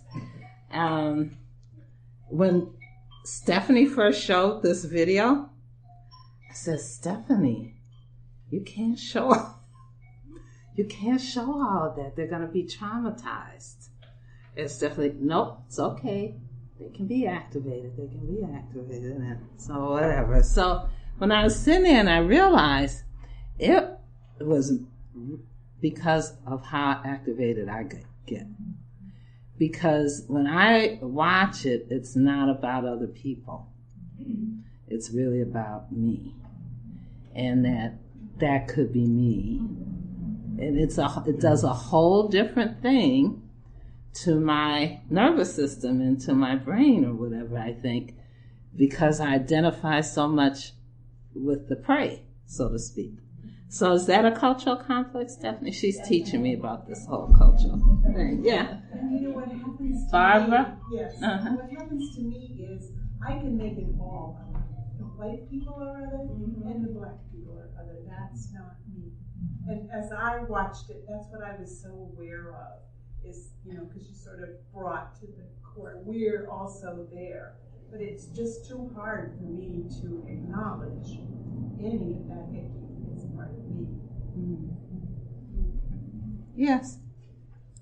As a person of color, it's definitely activating a lot. It's very, very intense. I wondered about other groups at the time and what their response was to see what was being done to African Americans. Can you give an example, like what it did to? Like the feeling of, okay, these people are being persecuted. Am I next? As a person of color. Because, during segregation, of course, there were other groups like Hispanics living also watching what was happening. Or Asian, Chinese Americans, or Japanese. Right. So Native that's Americans. Something that I was starting to kind of, and I don't know, I'm thinking now about a lot of stuff is coming up with Donald Trump. I'm thinking this moment feels like stuff is coming up in regards to his comments about the wall. Yeah. It's the same kind of. It feels the same to you. Ron? I'm just wondering about acknowledging being activated. I am activated, and I can't believe I'm the only person here that isn't activated. That's what I find kind of Like we've had a lot of intellectual takes on this. I mean, I was left with, this is like the Auschwitz of America. I mean, I was left with extreme, for me, sadness. And almost like, not put into words even that. And so, I mean, I just find it interesting that the same is going on, I think, here a little. Oh, definitely. I think many people are very sad. That's why I want to make it all of them. Not me, because that's a defensive. You don't want to be. So we can move into intellect, we can move Right. into a variety of defenses, so we don't have to feel Right. that intense sadness that you're talking about. Because I think we're reactive even if we don't look reactive. Yes. I think beyond, in addition to sadness, one of the harder things as a white woman holding privilege is the shame. Yeah. Because I was like, those weren't literally my ancestors. My grandparents were in Romania. That was not me. The truth is, I carry the privilege of being a white person to those people. So culturally, those are my ancestors. That child, that mother, that man are those people. And I think that's the work that we have to do. And it was so powerful when you talk about the layers of post-slavery syndrome. I think there's also the impact of being white in our culture, the pathology of whiteness, of ignoring these, like going on and having a picnic after something horrible like that. That's a pathology that I think culturally we all carry as white people that we have to begin to look at in order to heal, not even our culture, but ourselves. And I just think, I don't know, I think it's so powerful to look at the intergenerational impact for people of color, but I think also we as privileged people have to do that harder work and sit with the shame, not the sadness, because the sadness can move into, that was so sad, that it's, pity or something. The truth is, it's all of us. That's a very And I'm glad you mentioned that, because shame actually was my primary emotion. It's kind of an interesting thing. And the shame is there's somewhere that if it were a cognition or verbalization, and I even struggle to say it, is like, how do we let those people do that to us?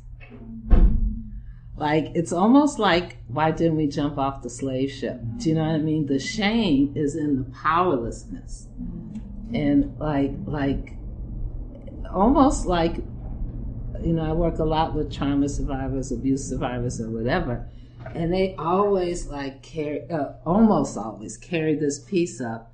It was my fault because I didn't stop it, or I didn't fight, or I didn't do this, so I didn't do that. And so the shame, it's interesting you mentioned, that's the primary emotion for me, even stronger than sadness, is like this, I can't believe, do you know what I mean? Yeah. Somebody else had their hand. Yes. I had heard that song for a long time, and I had no idea what it was about. Oh, Strange Fruit. Until very recently, we were listening to a radio show, and the song was played, and a comment was made, and it blew my mind. That's how I dissociated I think we can be in the culture, that we don't even know what the content is. I didn't, and I had heard that song before. It just blew my mind that was what it was about. It was like some world opened, a window opened up that I had no idea that that's what the song was about. And listening to it now, it's like, how could I have not known? Especially with Nina Simone singing it, but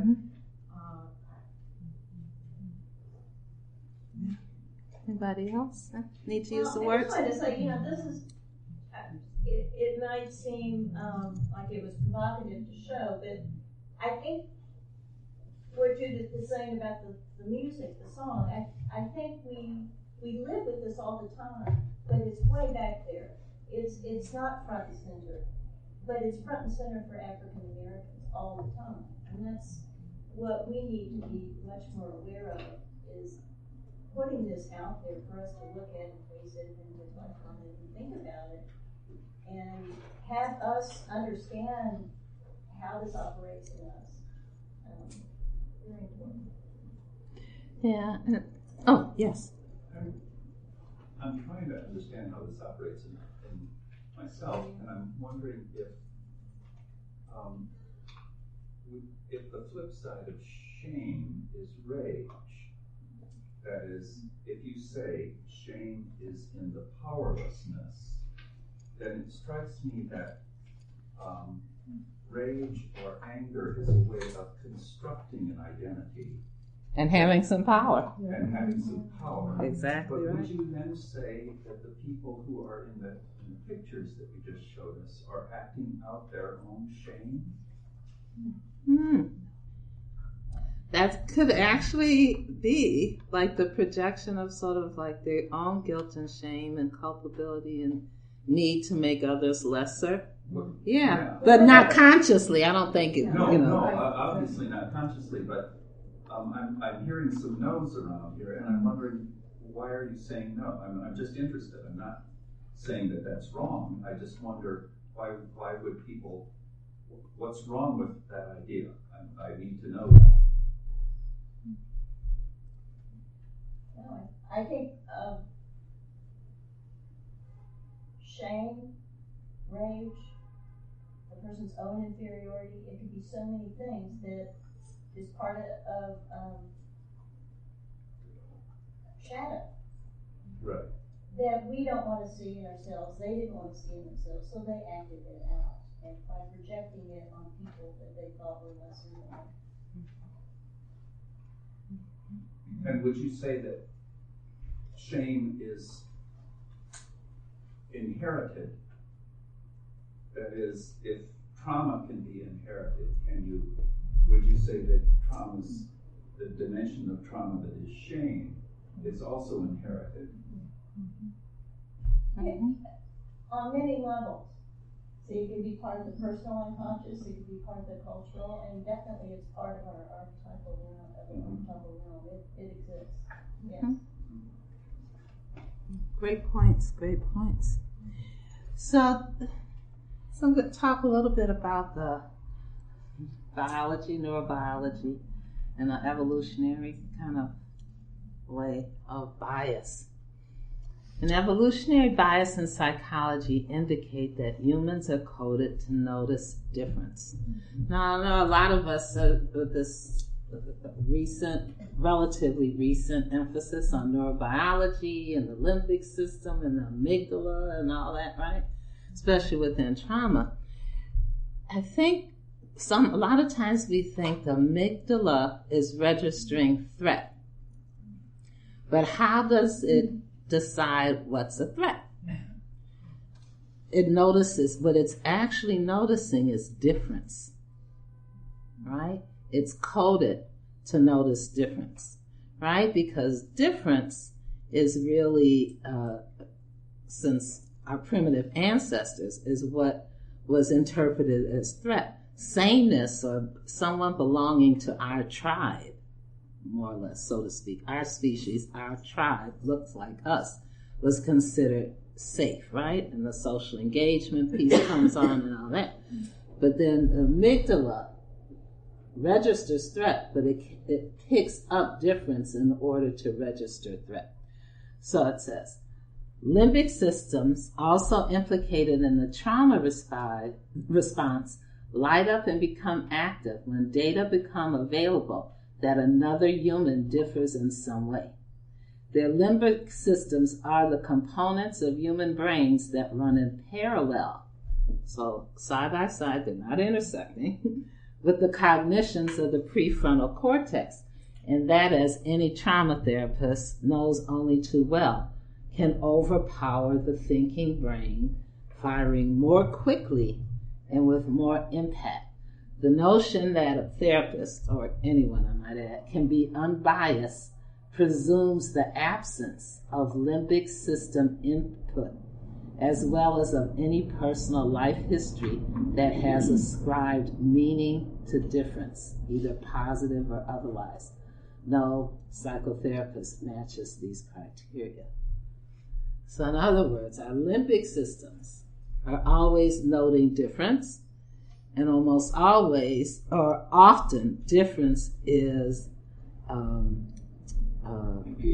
interpreted as threat or responded to as threat. So even when you think about these police shootings, say, just to kind of put it within a context, right? Why do black men run when they see a police officer? Sure, they've been taught not to do that or this or what could happen, and then right. But it's the limbic system, right? Has nothing to do with executive functioning that says uniform, gun, run. Or even fight, but mostly run, right? And then what are the limbic systems of the police officers coded for? Does a black male running away sort of in their brain a little bit like a runaway slave? Out of control, a threat to their life and what? They have to, get control. Fast way to get control is with the gun. So I'm not saying either side right, wrong. It's not a moral judgment. It's more like the neurobiology. There is something happening that goes beyond cognition. And so then when we try to explain it, right, we really can't fathom what's actually going on because we're just thinking about it, right? And maybe not acknowledging the neurobiology of what's actually going on. Somebody had their hands, no? Maybe? Yeah, in the back. What I was thinking when you were saying that from the policeman's perspective is the danger that it is to the social order that they're sworn to protect and uphold more than Can you say a little bit more about that? Well, the policeman is kind of there to separate the society from the more primitive aspects. And if somebody is disobeying the policeman, whether they're African American or not, the policeman may think that this person is a danger to what I'm sworn to protect. What I'm here for, they're a threat to the work I do with my job. And they have to restore order. Right. Even if it means taking a life to do that. How do you know that person's challenging the system? You might be just walking down the street. I've been beaten by the police, and I was walking to a concert. So, I mean, they make assumptions. They make assumptions, and they assume that black men are criminals. Mm-hmm. And remember the thing about the police, they were founded by plantation owners, by the Barbados Code. This is not like black people and white people getting together and say, we're going to form a police department. These were founded by the plantation owners because they considered blacks their property, and blacks who escaped from slavery, the Underground Railroad, were considered mentally ill. I saw another hand go up over here somewhere. Maybe not. Well, I just wanted to say, what you just described as a cultural complex. Say a little bit more, Stephanie. Well, when someone gets activated, we have to see that as some form of complex, right? It takes over for an ego that's able to reflect and be centered and grounded. So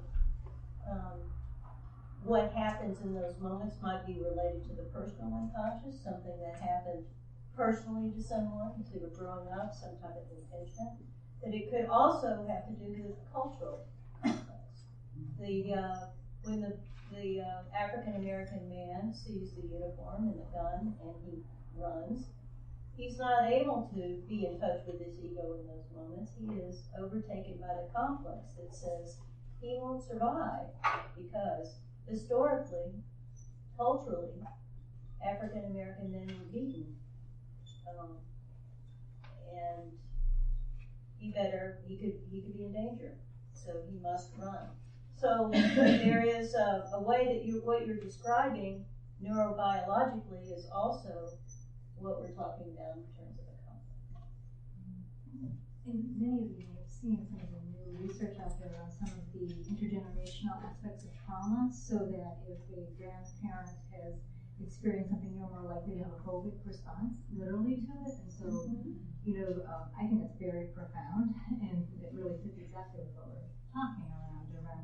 And then the predominant culture may say, well, why it's irrational that the person ran from the police, like Anita was saying. In fact, perfect sense, and it may be in the genetic DNA, but literally they're talking about this change in genetic code and what that means. Well, and this is really related to Jung's word association experiment, because that's how he developed the notion of the complex. When he would read out a word, and a person would have some kind of physiological response and not be able to respond to the word that was being read.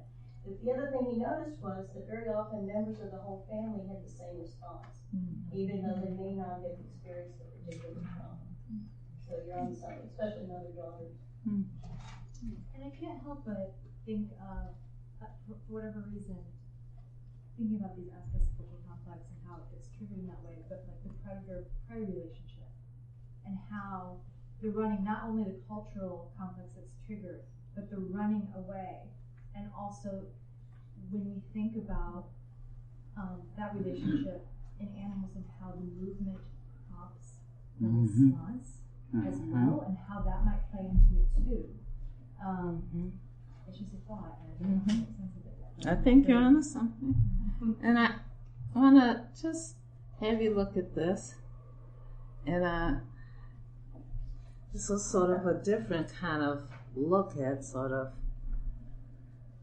the brain and the nervous system and whatever. But if you kind of look at this, how this is laid out, conscious, unconscious, and you notice where the metaphorical brain is that contains the information about archetypes, right? And the story. It's in the limbic system. It's not in the cortex. Right?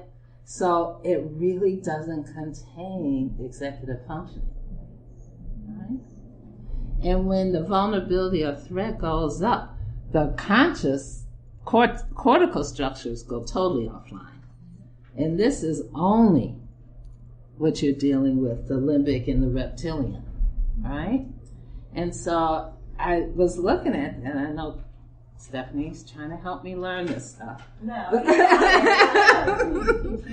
But I was like, oh my gosh, I can't believe it. That makes so much sense. Oh, that's it, exactly. It's wonderful.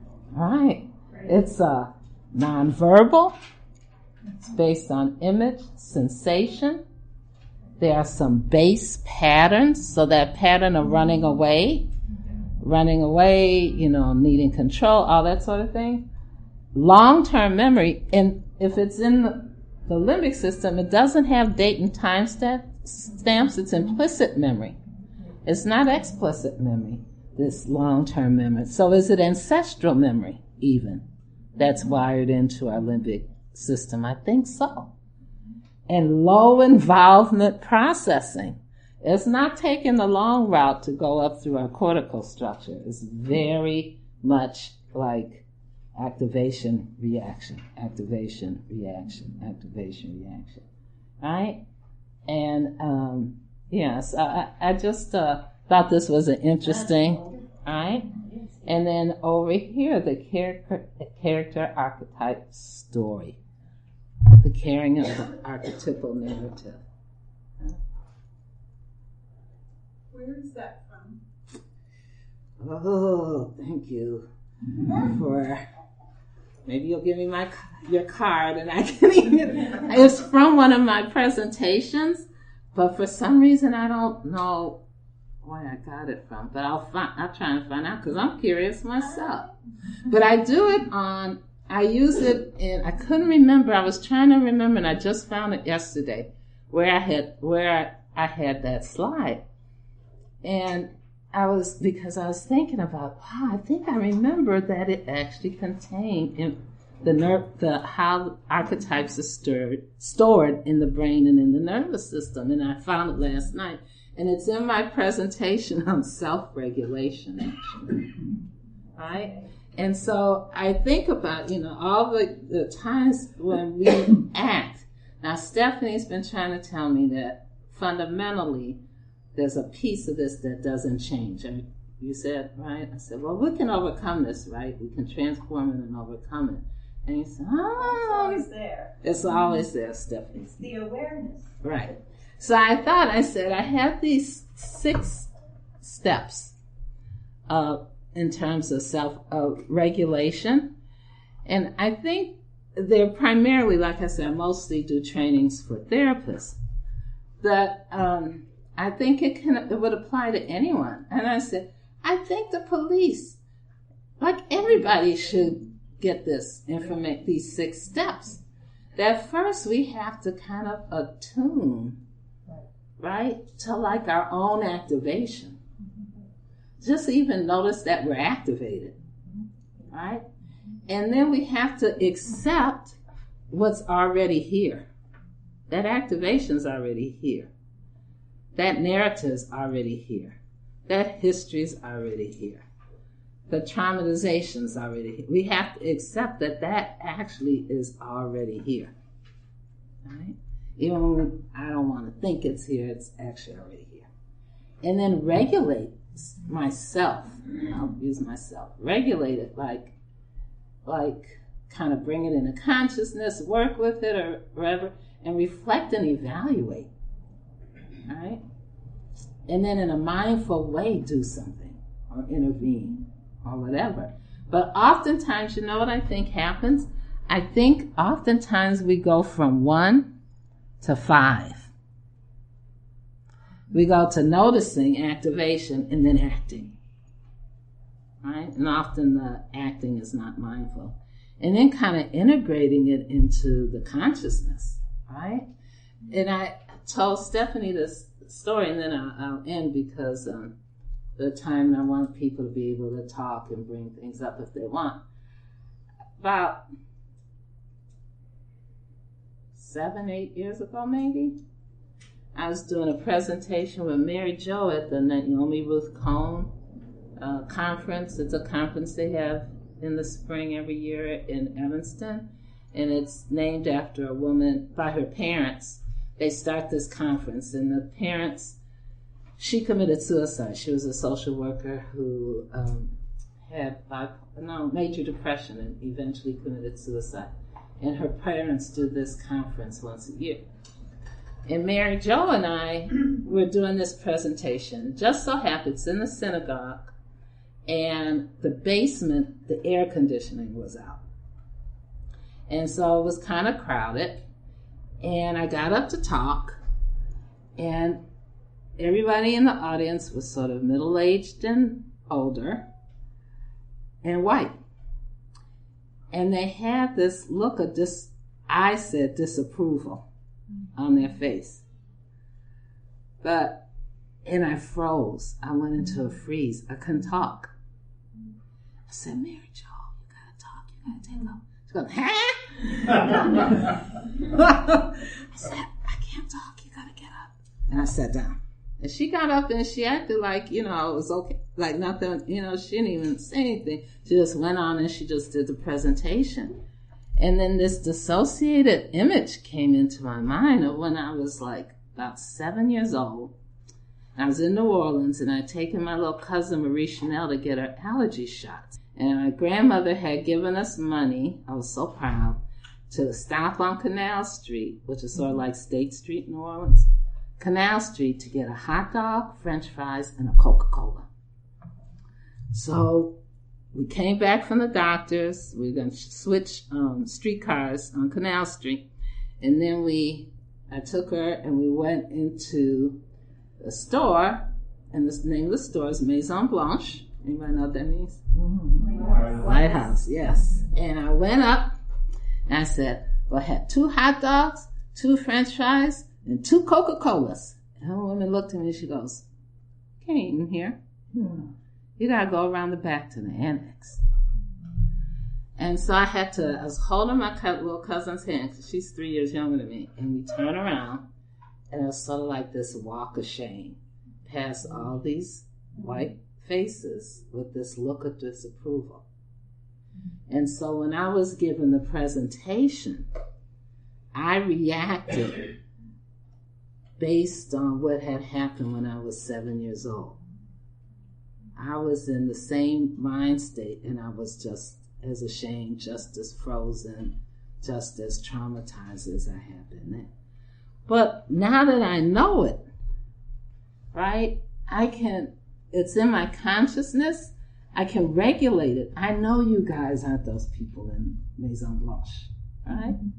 I know where it comes from. I know how to manage it. And so I guess the only thing I want to say is the more we can attune to our own shadow parts. I have anything about that? The more we're going to have access to our own wisdom, actually, I think. And that as much as we can acknowledge that we have them and bring them into consciousness. And I think this last part is the last quote is the one I really wrestle with in myself too, which is this: such a man knows that whatever is wrong in the world is in himself. And if he only learns to deal with his own shadow, then he has done something real for the world. And I wrestle with that because I don't want to believe that that's the truth. I want to believe that it's not in me, it's out there. But if it's out there and it's not in me, then I really can't change it. I don't have that control. The way I have power and the way I have control is once I bring it online and acknowledge that it's already there. So that's what I'm saying, and I don't know if you want to. Let's stand up and. Now we'll just have a wrap up and answer any questions you might have and have a discussion. We didn't talk about microaggressions. Did you want to just say something about that? Well, microaggression are aggressions that kind of fall under the radar. So I can give a couple of quick examples if that's okay. Yeah. So it's usually deeply embedded in our culture and in our vernacular. So I really had a lot of activation when my daughter was in high school around two things. The use of that's so ghetto. Because it was never about something that was good. All right? And I know there were ghettos in Poland, but when I hear ghetto, I'm not thinking of Krakow. I'm thinking of the South Side or the West Side or, Watts in Los Angeles. I'm thinking of black people. So that's so ghetto to me is a microaggression, a micro insult, or whatever against, poor black people. And the other one that really activated, and I really, wouldn't allow it in my house to use either one of them, that's so gay. I cannot tolerate that either because, again, it was not about something that was a compliment. And so those, and it was firmly embedded. I don't know if has anybody else heard people use, so firmly embedded, it's like, it's, and then it's just tried, brushed off or whatever as though it didn't mean anything, but it means something. And if you live in a ghetto or if you're gay, it means a lot, when people say things like, so those are examples of insults, microaggressions in the terms of insults. But it's microaggressions. It can be insults or things that actually the person's does not necessarily have a malevolent intent, but because it's so embedded in the culture or in the vernacular, it becomes sort of this automatic reference place or whatever. There are micro assaults, that they're not a threat to life and well-being, but they are assaults nonetheless. Kind of like snarky. Yeah. So, is that okay? Yeah. Because we only have like 10 minutes. Wanted to make sure we covered that. Yeah. So, questions? What just came up for me about microaggressions in this context was about them as part. I wonder if part of the way to understand it is that they do represent a part of the cultural complex that's kind of surfacing in that moment. It's like, why is that? Why are you saying? What's the meaning of that's so ghetto or that's so gay? It's because it's carrying the load of, so it's like a symptom in a way of the broader cultural complex that's shared. It's unconscious in us to say things that maybe for us we think is neutral, right? But it has this meaning because it's carrying this thing that we all. But it has enormous meaning if we think about what's happened historically and culturally in this country. So very important. I also just had to, I was so, there's something about the whole, various things that you've been sharing with us today that I feel like in the direction of this self-awareness that I do feel very affected. And one of the things when you brought up about plantations, about police, you were saying? Police were found, plantation owners found that the police under the Barbados Code. When? You're saying like in the 1700s, and the highest, the place where slavery was the highest was Newport, Rhode Island. That's where all the slaves came in Wall Street. So part of what was evoked for me when you brought this up was this sort of painful integration of the reality that plantation owner culture is part of my cultural complex. Yes. And so part of what people are saying about seeing the Ku Klux Klan and being like, oh no, that's not me. Those are those Southern whatever, but it's like, oh no, that's my shared. That's part of them. Well, right here in Chicago, and it was interesting to me that I found this really strong, there's a strong paternalistic attitude that I sensed here in Chicago. Coming from Texas, Austin, Texas originally, where everybody's, out there fighting their battles. But the Pullman train community was all about the plantation owner, really, controlling a whole community. They had to buy their food there. They had to pay him rent. This was their employer. They had to have housing with him. And basically he controlled their lives. So that, that was after plantation period, but it still gets enacted all of the time in different ways and different forms. And just to have the eyes to see some of these things is really, really crucial. And I think very often many of us are committing microaggressions all the time without recognizing them. Other questions, comments? I'll throw this in. If people are interested in reading more about microaggressions, there's a wonderful book by Claudia Rankine, who is a poet. The book is called Citizen, and it's not actually verse poetry. They're sort of short blocks of text and images, and it's it's autobiographical, it's historical, and it's really wonderful. Thank you. Rankine, Rankine, Claudia Rankine.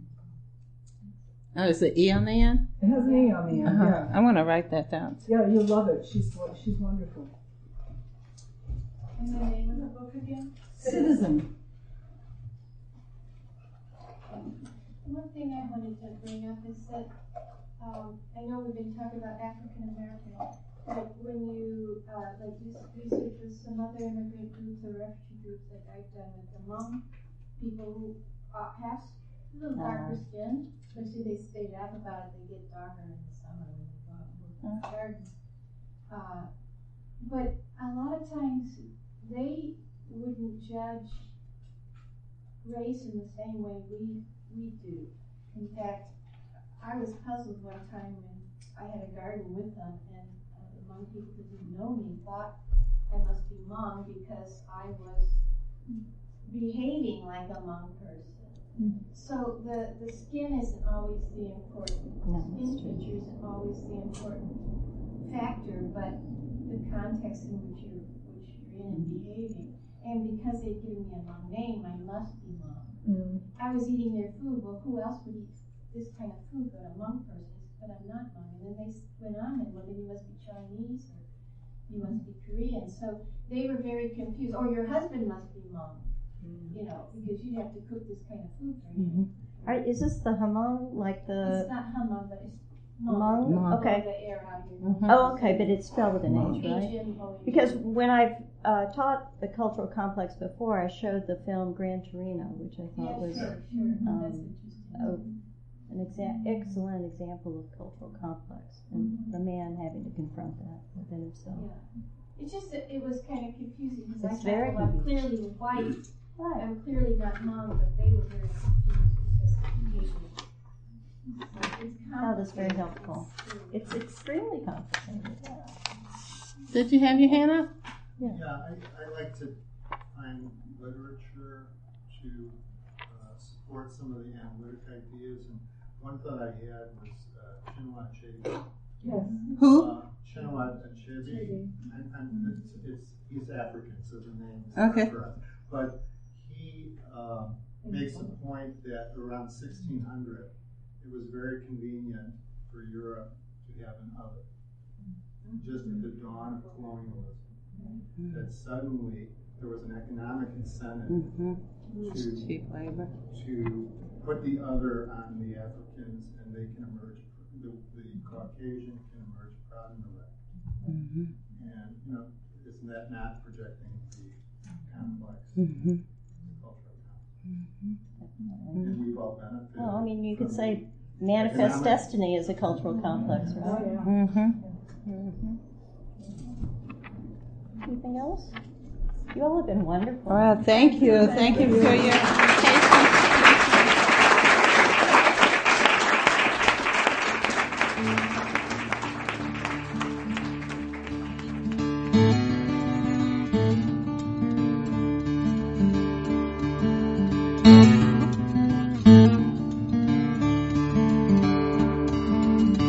This podcast is distributed under a Creative Commons Attribution, Non-Commercial, No Derivatives license. Share it all you like as long as you maintain the attribution to the speaker, but please do not change it or sell it. If you like this episode, tell your friends about us or leave us a review on iTunes. For more information about classes, training programs, videos, audio, this podcast, or to find a Jungian analyst near you, visit our website, www.jungchicago.org. Thank you to our 2019 supporter-level donors, Bill Alexi, Usha and Ashok Bedi, Circle Center Yoga, Arlo and Rena Compan, Eric Cooper and Judith Cooper, Lorna Crowell, D. Scott Dayton, George J. Didier, the Kull Family Foundation, Ramakrishnan and Full Bloom Lotus, Suzanne G. Rosenthal, Deborah Stutzman, Deborah Tobin, Alexander Wayne and Lynn Kopp, and Gerald Weiner. If you would like to support this podcast, just go to jungchicago.org/give.